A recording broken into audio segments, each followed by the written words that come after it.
Bonjour à toutes et à tous et bienvenue au 1345 Live, le rendez-vous hebdomadaire proposé par la FSPF. Au programme cette semaine, les propositions de l'assurance maladie pour le prochain PLFSS, la nouvelle revalorisation de la valeur du point conventionnel de salaire, le bilan des émeutes et des violences dont ont été victimes les officines et le point sur les mesures exceptionnelles mises en place pour lutter contre la Covid-19 qui ont pris fin. Nous répondrons également à quelques-unes de vos questions à la fin du live.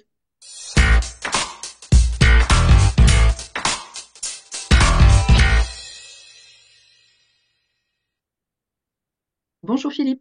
Bonjour Lucie, bonjour à toutes et à tous. Le rapport charges et produits qui regroupe les propositions de l'assurance maladie pour le prochain PLFSS a été présenté hier. Que faut-il en retenir? Alors en fait, imaginez-vous que le rapport il est présenté au moment où on parle par Thomas Fathomme. On est en concurrence sur ce créneau horaire avec le directeur de l'assurance maladie. On en retient deux choses pour les pharmacies. La première, c'est on est totalement en phase avec les propositions métiers de l'assurance maladie qui figurent dans Charges et produits, que l'assurance maladie suggère au gouvernement donc. Qui sont notamment arrivés à une dispensation protocolisée des antibiotiques après les dépistages d'angine et de cystite, aboutir sur les interventions du pharmacien tant pour la lutte contre les addictions sur les opioïdes que pour la détection de l'insuffisance cardiaque, mais également les mesures qui concernent les pharmacies rurales et de proximité en difficulté, avec un contrat tripartite avec les ARS, une excellente idée. Et également, la volonté de l'assurance maladie de créer un tiers payant contre biosimilaire. Alors sur ce sujet, évidemment, il faudra commencer par le droit de substitution par le pharmacien et l'égalisation des marges. Ce sont les prérequis avant de pouvoir démarrer cette mesure. En revanche, il ne faut pas baisser la garde et donc la FSPF est complètement vigilante. Notamment, nous sommes opposés à la baisse de la rémunération sur les produits chers.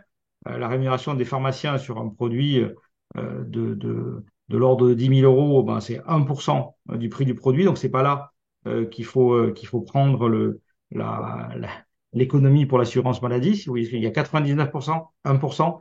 Donc, c'est pas sur les 1% qu'il faut taper, c'est certain.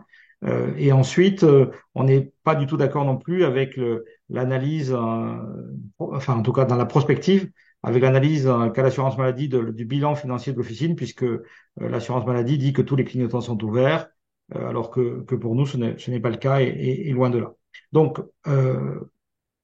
très bien, et soutien pour les propositions métiers et extrême vigilance pour les propositions, pour les mesures économiques. D'accord, merci Philippe. Alors, après plusieurs mois de négociations, un accord revalorisant une nouvelle fois la valeur du point de salaire conventionnel de 3% a été trouvé lors de la Commission paritaire nationale de la pharmacie d'officine, la CPPNI, qui s'est réunie le 3 juillet. Mais en pratique, à partir de quand cette hausse sera-t-elle applicable? Alors, en pratique, pour les officines qui sont syndiquées à la FSPF ou à l'USPO, c'est à partir du 1er juillet, donc c'est déjà sur les bulletins du mois de juillet. Évidemment, nous incitons toutes les pharmacies de France à faire de même, et le ministère du Travail devrait mettre en place une extension accélérée pour ne pas perdre de temps pour les officines qui ne sont pas syndiquées, qui n'ont pas une obligation à faire, mais j'espère qu'il n'y aura pas beaucoup de délai, au maximum un mois, en tout cas pour celle-ci. En tout cas, on fera une circulaire dès que la mesure sera étendue. Je dois dire un mot sur ce sujet parce que je lis les commentaires à la fois sur les réseaux sociaux et sur le fil d'actualité, puisqu'on a des questions sur cette hausse de salaire. Euh, et euh, je vois beaucoup de mécontentement des deux parties, c'est-à-dire en fait des salariés de l'officine qui trouvent que c'est vraiment insuffisant et que bon, c'est vraiment on aurait pu faire un plus gros effort et à l'inverse les mesures des titulaires qui disent que eh ben ils ne peuvent pas que sans revalorisation de l'assurance maladie, c'est pas possible de faire face à une hausse de charge après l'électricité, après tout ça. Bon, deux choses. La première, c'est que quand tout le monde est mécontent, j'ai l'habitude de dire que c'est le signe d'un bon accord. euh, en tout cas qu'on a réussi à trouver une voie médiane et que tout le monde a fait preuve de raison. L'autre chose, c'est que ben, il faut comprendre, être dans la vie de des membres de nos équipes, hein. Il faut bien sûr, bien sûr que maintenir le pouvoir d'achat de nos équipes, c'est important. C'est important pour eux et c'est important pour l'entreprise officine parce que nous devons être attractifs. Nous devons montrer que l'officine est un lieu où on considère les équipes et où il fait bon travailler.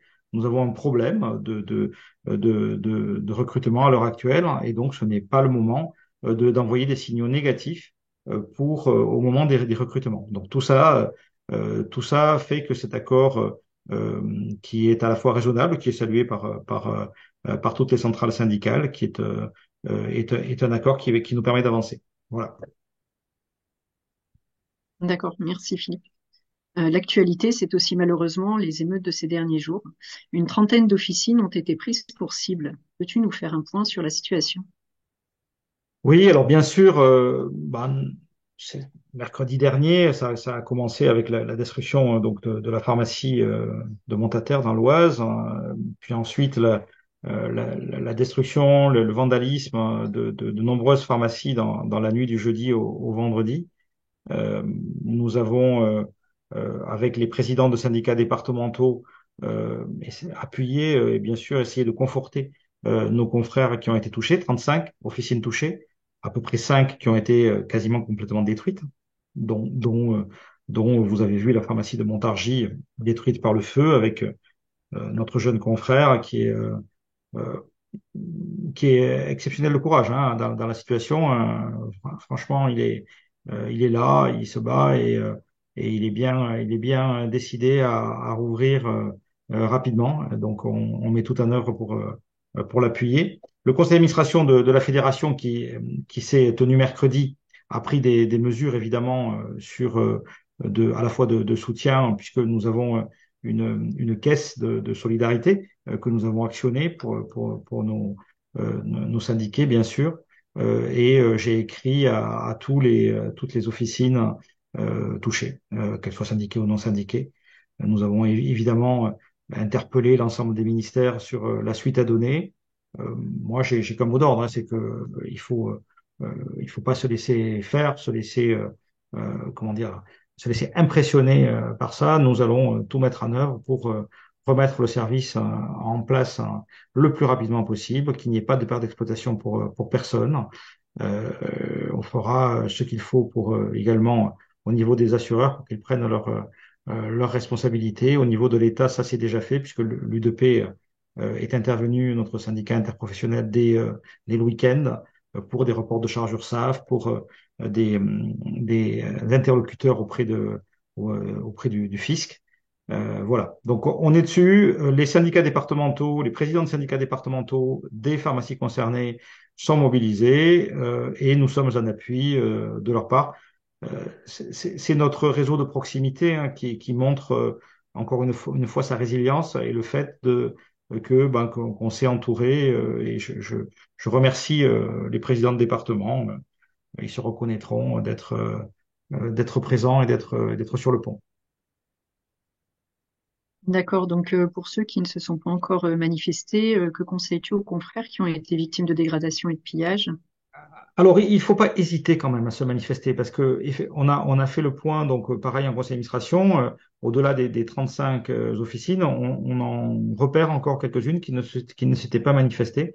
Il faut le faire parce que d'une part, on a besoin de savoir quelles sont les officines qui sont touchées pour évaluer l'ampleur du phénomène, pour les protéger dans les temps à venir et aussi pour que nous puissions obtenir des pouvoirs publics toute l'assistance nécessaire. Donc, en résumé, vous vous déclarez auprès du Conseil de l'ordre, auprès de la police, auprès de nous, évidemment, si vous le souhaitez. Alors nous n'allons pas, nous ne sommes là que pour aider, hein, que pour appuyer. Bien sûr, nous ne sommes pas une autorité publique, mais nous serons votre voix, nous serons votre porte-voix. Donc déclarez-vous, déclarez-vous aux assurances. Euh, et, euh, et si vous rencontrez le même pour problème, ben, vous nous contactez. D'accord, merci Philippe. Alors, je te propose maintenant de répondre à la question de Virginie Buisson, présidente du syndicat des pharmaciens de l'Essonne.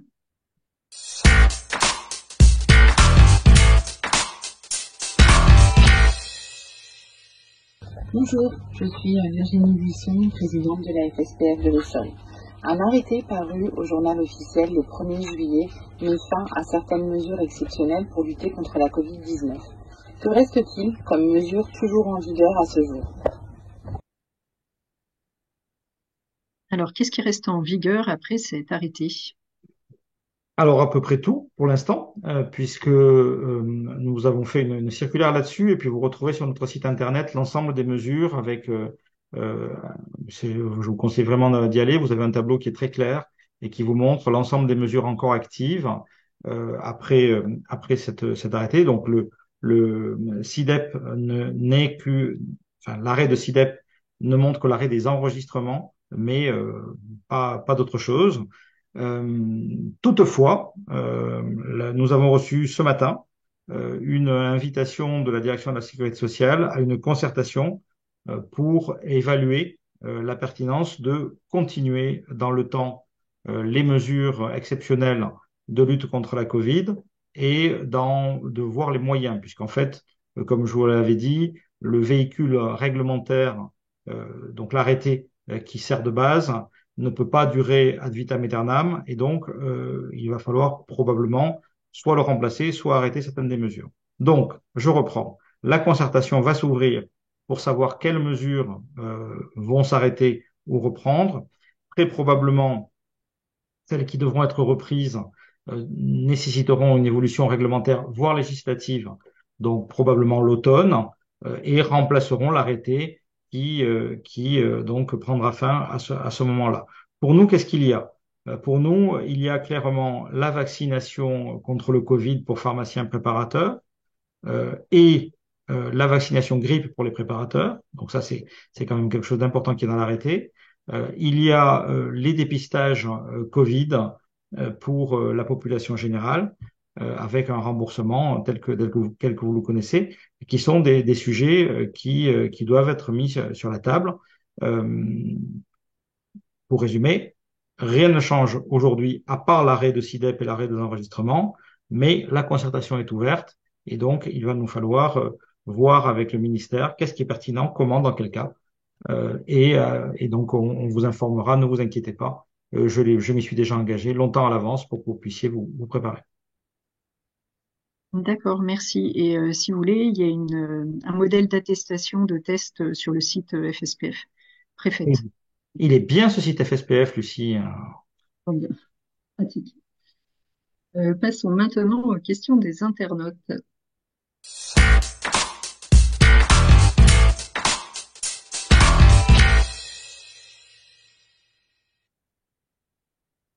Alors, il y a des questions, des remarques sur les salaires, donc ça a déjà répondu. Il y a une question sur l'iode. Dans le contexte de guerre en Ukraine et des risques, enfin, du risque nucléaire potentiel, quel est notre rôle vis-à-vis de l'iode? Alors, il y a une chose par rapport à l'iode. Il y a d'abord l'iode en distribution par rapport dans des périmètres autour des centrales nucléaires françaises. Donc, pour ce sujet, donc les pharmacies sont en charge de la distribution de l'iode aux personnes qui sont dans ces zones. Il va y avoir une opération de nouveau qui va être en cours et nous sommes en réunion dans les semaines à venir donc avec EDF et la Direction générale de la santé, pour voir dans quelles conditions nous allons faire la future opération. Ça, c'est pour les centrales. Ensuite, il y a le sujet qui est évoqué dans la question, c'est est-ce qu'un jour, il peut y avoir un accident nucléaire impliquant la population générale en dehors des centrales nucléaires françaises et quel est le plan? Donc, il y a un plan, évidemment, qui est géré par l'armée.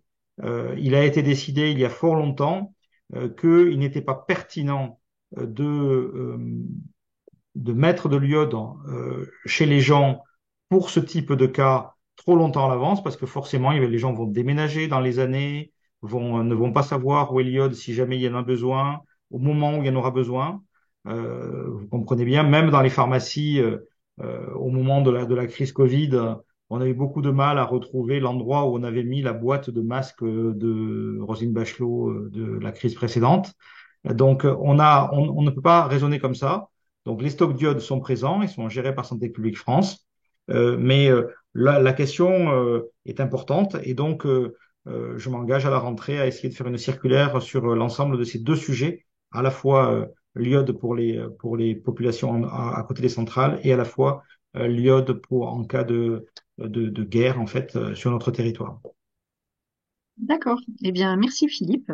Merci également à Virginie Buisson pour la question vidéo. C'était le dernier 13h45 de la saison. Rendez-vous donc non pas la semaine prochaine, mais le 8 septembre, toujours à 13h45 pour un nouveau tour d'horizon de l'actualité pharmaceutique. En attendant, je vous souhaite à tous et à tous une bonne fin de journée et un très bel été. Eh bien, bonne fin de journée, bon week-end et bel été. Pour ceux qui prennent des vacances, prenez des vacances. Moi, je n'en prends pas cet été, mais je me vengerai. À bientôt. Au revoir.